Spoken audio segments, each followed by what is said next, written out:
분명히 자신보다 떨어진다고 생각했던 사람이 몇 년 후 훨씬 더 성공한 모습을 봤을 때 여러분들은 어떤 생각이 드실 것 같으신가요?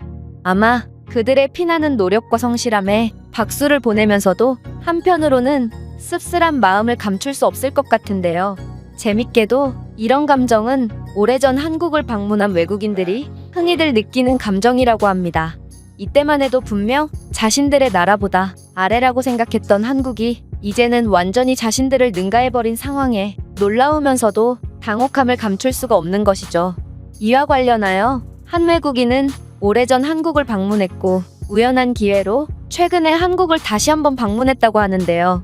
이 외국인은 자신의 경험을 글로벌 커뮤니티의 글로 작성했다고 합니다. 그렇다면 이 외국인이 어떤 내용의 글을 작성했는지 자세한 내용 살펴보도록 하겠습니다. 나는 독일인으로 내가 몹시 어렸을 적인 90년대에 아버지를 따라 한국을 방문한 적이 있어. 솔직히 어렸을 때라 그렇게 많은 기억이 있지는 않지만 그때의 한국은 그렇게 좋지만은 않았지. 물론 그때의 한국의 시민들은 몹시 순박하고 착했을 뿐더러 외국인인 나를 신기하게 쳐다보기도 했던 걸로 기억하지만 한국의 공무원과 경찰들은 부패해 보였고 아버지 또한 매일같이 한국의 공무원과 경찰들을 욕했던 걸로 기억한다. 그들은 느리고 불친절하다며 말이야. 거리도 그다지 깨끗하지 않았고 대중교통도 그렇게 활성화돼 있지도 않았던 한국은 그냥 그저 그런 아시아의 국가라는 생각 외엔 딱히 특별한 것은 없었어. 어쨌든 내 기억 속 한국은 그랬고 그때의 아버지는 젊고 강했으며 나의 영웅이셨다. 하지만 시간이 많이 흐른 지금 아버지는 나이가 들었고 그때와는 달리 굉장히 야위셨지. 아버지는 90년대 한국은 그다지 마음에 들지 않았다고 하셨지만 한국인들만은 그립다고 하시며 그들의 정과 따뜻한 문화를 종종 회상한다고 하셨어. 그러던 중 나 또한 아버지처럼 한국인들과 사업을 하게 되었고 나는 한국에 대해 그 누구보다 잘 아시는 아버지와 함께 2년 정도를 한국에서 지내게 되었어. 그렇게 한국에 도착한 우리는 정말 깜짝 놀랄 수밖에 없었는데 지저분했던 거리는 온데간데없고 몹시 깔끔한 상태를 유지하고 있었으며 인프라가 독일보다 훨씬 더 좋아졌다는 걸 한눈에 봐도 알 수 있었기 때문이야. 그 외에 한국만의 획기적인 시스템과 서비스는 유럽에서도 명성이 높은 독일보다도 수준이 높았다. 나는 한국이 이렇게나 훌륭하게 발전했다는 것에 대해 굉장히 놀라웠는데 더 충격적인 건 한국인들은 이렇게 잘 살게 됐음에도 심성은 옛날이나 지금이나 별 차이 없이 아름다운 것이었어. 한국인들은 선진국에서 살게 된 지금도 항상 친절하고 길을 묻거나 갈만한 곳을 추천해달라는 질문에 하나같이 자신의 일처럼 정말 세심하게 귀 기울여줬거든. 그리고 그동안 한국에서 이곳저곳을 돌아다니고 아버지의 오랜 친구들을 만나 대화도 해보면서 느낀 점은 한국은 생각보다 훨씬 더 완벽한 국가였다는 거야. 사실 나는 독일인으로서의 자부심이 굉장하고 실제로 독일은 유럽뿐만 아니라 전 세계가 인정하는 선진국이라고 할 수 있지. 그도 그럴 것이 우리는 뭘 만들더라도 세심하고 완벽하게 만들고 사람들도 몹시 성실하며 기술도 좋거든. 하지만 한국인들은 이런 독일인들의 장점을 그대로 가졌을 뿐만 아니라 여기에 속도와 도전정신까지 겸비한 듯 보였어. 독일인들은 다 좋지만 느리고 융통성이 없거든. 한국인들은 정말 무언가를 새로 만들고 도입하는데 전혀 두려움이 없는 듯 보였는데 중국발 질병이 전 세계로 퍼져나갔을 때도 한국인들은 정말 끊임없는 변화를 시도했거든. 사람들은 어딜 가든 체온을 확인하거나 스마트폰이나 전자기기를 활용한 여러 가지 도전적인 시도를 했고 이런 그들의 노력은 너희도 알다시피 한국을 최고로 성공적인 방역으로 이끌었다. 더 놀라운 건 한국인들, 특히 노년층 사람들도 한국의 이런 최첨단 기술들을 겁내지 않고 금방 적응했고 그 결과 한국은 세계에서 전염병을 가장 잘 대처한 국가 중 하나가 되었지.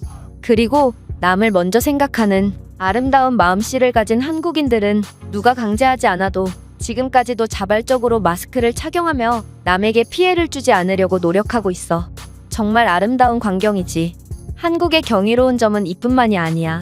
90년대의 한국은 대중교통도 그리 발전되지 않은 곳이었는데 지금의 그들은 전 세계를 선도할 정도로 몹시 뛰어난 지하철을 가지고 있거든. 독일인이라면 공감할 거야. 우리의 지하철은 연착과 취소가 밥 먹듯이 일어나고 객실은 좁고 낡고 허름하지. 심지어 좌석 사이 간격도 몹시 비좁다. 승강장은 무슨 땅굴도 아니고 굉장히 답답하며 지하철 소음은 정말 없던 청각질환도 발병케 할 정도로 시끄럽다. 하지만 한국의 지하철은 정말 최고였어.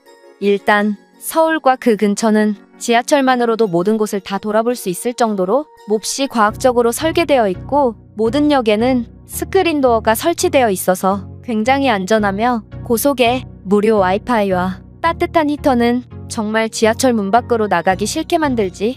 당연히 여름에는 시베리아의 추위를 방불케 할 정도로 아낌없는 에어컨을 가동해준다. 객실의 상태는 넓고 깨끗하고 승강장도 널찍해서 독일인 치고도 꽤나 덩치가 있는 나조차도 몹시 여유롭게 이용할 수 있었다. 그리고 독일이었으면 5,000원은 받을 만한 엄청난 시설의 무료 공중화장실이 내 역마다 설치되어 있어서 너는 큰 실수를 할 염려 없이 한국에서의 생활을 온전히 즐길 수 있어. 또한 내가 한국의 지하철에서 가장 마음에 들었던 부분은 한국의 지하철에서는 취소는 말할 것도 없고 연착조차 거의 찾아볼 수 없다는 점이었다. 사실 정해진 시간에 늦지 않는 것은 정말 기본 중의 기본인데 왜 우리는 기본적인 것조차 못하는지 한국의 뛰어난 시스템을 보며 독일에 대한 부끄러운 감정도 들 수밖에 없었어. 이렇게 대중교통에서조차 시간 약속을 칼같이 지키는 한국의 시스템을 보면 한국인들이 늘 약속을 잘 지키고 나의 시간뿐만 아니라 남의 시간도 소중히 여기는 아름다운 태도를 보이는 것은 그렇게 놀랄 일도 아닌 듯 싶기도 하다. 하지만 한국인들은 늘 이렇게 착하고 순박한 모습만 보여주는 것은 아닌데 그들은 목소리를 내야 할 때는 절대로 숨지 않는 외유내강 같은 사람들이거든. 많은 나라들에서 정치인들의 부패와 무능의 악순환을 끊어내지 못하고 있고 이런 악순환이 반복되다 보니 국민들은 정치에 관심을 갖기를 포기하고 정치인들의 횡포에도 목소리를 내지 않는다.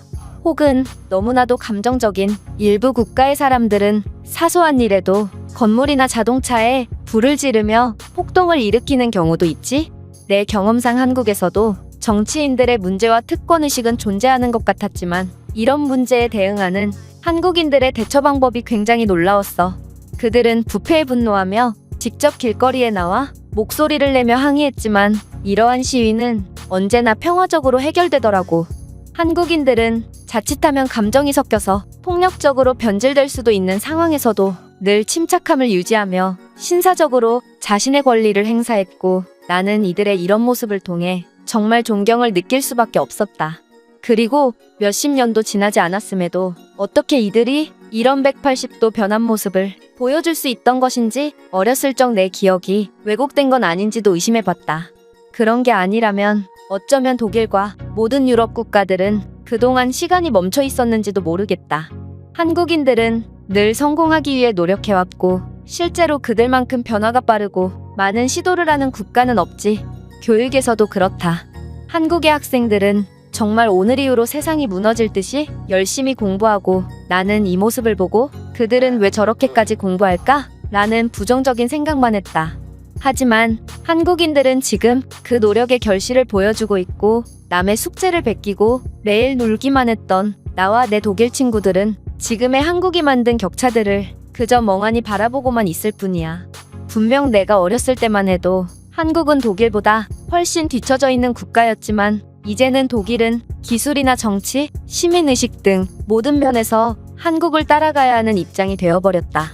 어쩌면 지금의 한국인들은 내가 90년대에 한국에 가졌던 생각처럼 독일을 후진국이라고 생각할지도 모르겠다. 나는 한국의 성공에 뜨거운 박수와 존경을 보내면서도 이 복잡 미묘한 감정을 어떻게 설명해야 할지 아직도 잘 모르겠어. 이 외국인의 글은 여기까지입니다. 이 외국인이 느끼고 있는 감정이 정확히 무엇인지는 모르겠지만 아마 지금의 베트남이 30년 후에 우리를 역전했다고 생각하면 이 독일인과 비슷한 감정을 느낄 수 있지 않을까 싶은데요. 정말 대한민국의 장족의 발전이 자랑스러우면서도 늘 방심하지 않고 최선을 다해야겠다는 생각도 들게 만드는 글인 것 같습니다.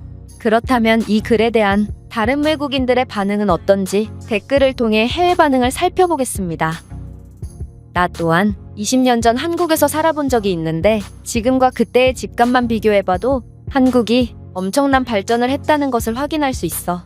그때는 꽤나 좋은 집에서 남부럽지 않게 살았었는데 지금은 내 집을 팔아도 한국에서 집 한 채 구할 수 없을 거야. 나도 독일인인데 신기한 건 한국의 도로에는 독일보다 독일산 차량이 많다는 거야. 벤츠, 아우디 등 독일인들도 쉽게 구매할 수 없는 고급 차량이 즐비한 걸 보면 한국이 엄청난 경제대국이 되었음을 확인할 수 있지. 재밌게도 요즘은 독일에 한국산 차량이 꽤나 자주 보이더라. 상대적으로 가격이 저렴한 한국 차들은 독일인들이 타고 독일 차들은 한국인들이 타는 걸 보면 뭔가 복잡한 감정이 들어. 이뿐만이 아니야. 독일인이 한국인보다 신장이 더 큰데도 지하철의 천장은 한국이 훨씬 높게 되어 있거든. 이런 사소한 부분만 봐도 한국이 독일보다 훨씬 잘 살게 되었다는 걸 알 수 있어. 이제는 독일도 바뀔 필요가 있습니다. 지하철역에는 독일어만 잔뜩 쓰여 있고 영어는 전혀 쓰여 있지 않은 것도 한국처럼 관광객 친화적으로 바꿀 필요가 있어요. 계속 이런 식이면 두 나라의 격차는 점점 커지기만 할 것입니다. 확실히 한국인들은 평소에는 점잖은 듯 보이다가도 목소리를 내야 할 때가 되면 눈빛부터가 달라지더라고요. 하지만 그들은 감정에 지배되는 사람들이 아니며 자신의 권리를 행사한 뒤에는 언제 그랬냐는 듯 평소대로 돌아오곤 합니다. 제가 준비해온 내용은 여기까지입니다.